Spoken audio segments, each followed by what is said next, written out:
Kisah ini berawal dari seorang gadis kecil tinggal di sebuah gubuk reyot di tengah hutan bersama neneknya yang sudah renta. Tak ada listrik, tak ada makanan yang layak, dan setiap hari hidup mereka hanyalah perjuangan melawan lapar dan dinginnya malam. Gadis ini sering diejek dan dihina. Mana mungkin kau bisa sukses? Kau hanya anak miskin yang tinggal di gubuk tua, kata mereka. Tapi siapa sangka bertahun-tahun kemudian orang-orang yang dulu meremehkannya justru menyesal karena telah mengolok-oloknya. Gadis ini menjadi sosok yang membuat dunia terpana. Apa yang terjadi? Bagaimana kisah gadis miskin ini berubah menjadi luar biasa? Simak kisahnya sampai akhir, karena ini bukan sekedar cerita. Ini adalah inspirasi bagi kita semua. Namanya Rina. Sejak kecil, ia sudah terbiasa hidup dalam kemiskinan.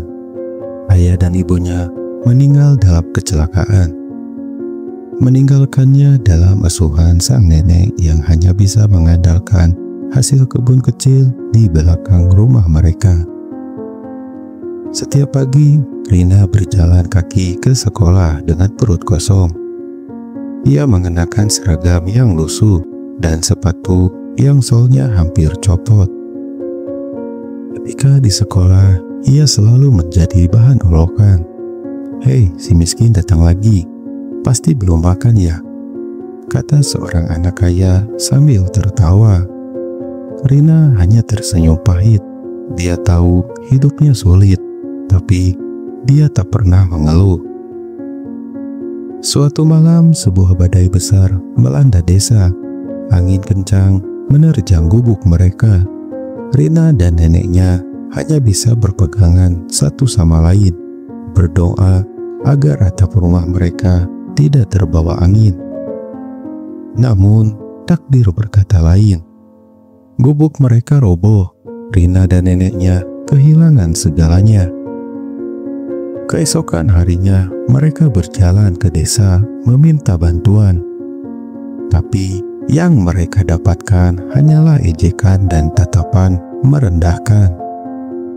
"Sudah miskin, malah cari belas kasihan," kata seorang penduduk. Saat itu, Rina bersumpah dalam hatinya, dia tidak akan membiarkan hidupnya terus seperti ini.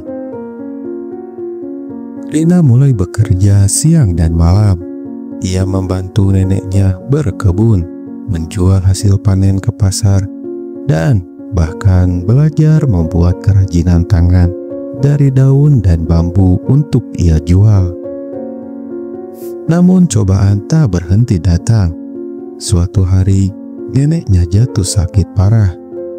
Uang mereka tak cukup untuk berobat. Rina tak menyerah. Ia bekerja lebih keras lagi, bahkan mencari cara baru untuk mendapatkan uang. Dengan modal nekat, ia mulai menjual kerajinan tangannya di sebuah pasar di dekat kota. Orang-orang kagum dengan hasil karyanya. "Wow, ini unik sekali. Kamu membuatnya sendiri?" tanya seorang turis asing. Rina mengangguk sambil malu-malu. Tak disangka turis itu memborong semua dagangannya.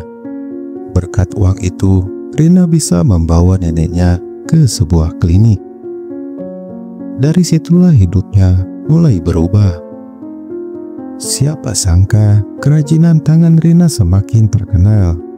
Ia belajar lebih giat mencari cara untuk memperluas usahanya dan akhirnya berhasil membuka toko sendiri.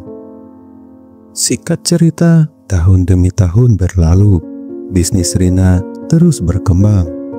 Ia kini menjadi seorang pengusaha. Ia kembali ke desa bukan sebagai gadis miskin yang diremehkan, tapi sebagai orang yang dihormati dan dikagumi. Saat itu orang-orang yang dulu mentertawakannya terdiam. "Itu Rina, gadis miskin itu, kok bisa jadi sukses?" bisik mereka penuh penyesalan. Tapi Rina tidak menyimpan dendam.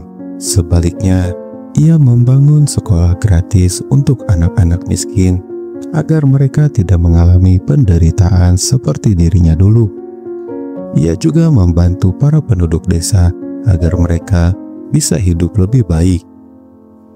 Aku dulu diremehkan, tapi aku memilih untuk membalasnya dengan kebaikan, kata Rina sambil tersenyum.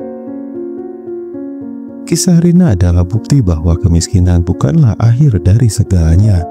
Tidak peduli seberapa sulit hidup kita, selama kita memiliki tekad, kerja keras, dan tidak menyerah pada keadaan, kita bisa mengubah nasib kita sendiri. Jadi, apakah kamu masih ingin menyerah? Atau justru semakin semangat untuk membuktikan bahwa kamu bisa lebih dari yang mereka pikirkan? Jika kisah ini menginspirasimu, jangan lupa like, subscribe, dan share agar lebih banyak orang yang termotivasi. Sampai jumpa di kisah inspiratif berikutnya.